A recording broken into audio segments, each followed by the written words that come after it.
Toko pernak-pernik di Jalan Sulawesi, Kota Makassar, Sulawesi Selatan ini mulai ramai pembeli.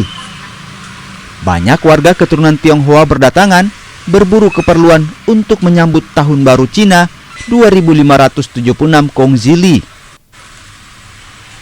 Beberapa perlengkapan jadi buruan, termasuk lampion, kio atau lilin sembahyang, ampao, dan banyak lagi lainnya yang bernuansa merah khas Imlek.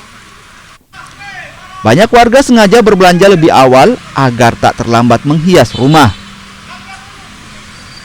Pemilik toko Haplon, Aheng, menyebut pembelian pernak-pernik Imlek sudah mulai di awal Januari.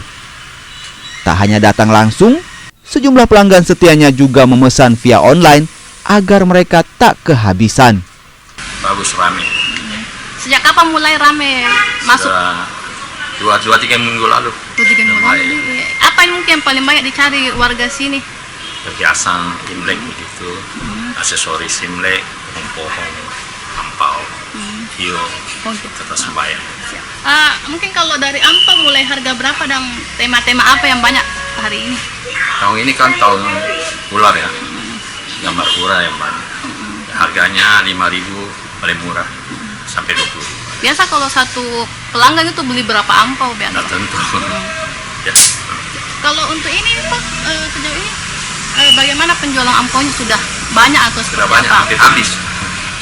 Kalau ampaunya sendiri berasal dari mana? Hah? Maksudnya dari kirimin, dari ini buatan Cungkok. Penjualan pernak-pernik Imlek, utamanya angpao, akan terus ramai hingga 1 pekan jelang Imlek. Tahun ini bertepatan dengan Sio Ular. Warga keturunan Tionghoa pun berburu beragam pernak-pernik bernuansa ular. Nila Rustam, Kompas TV.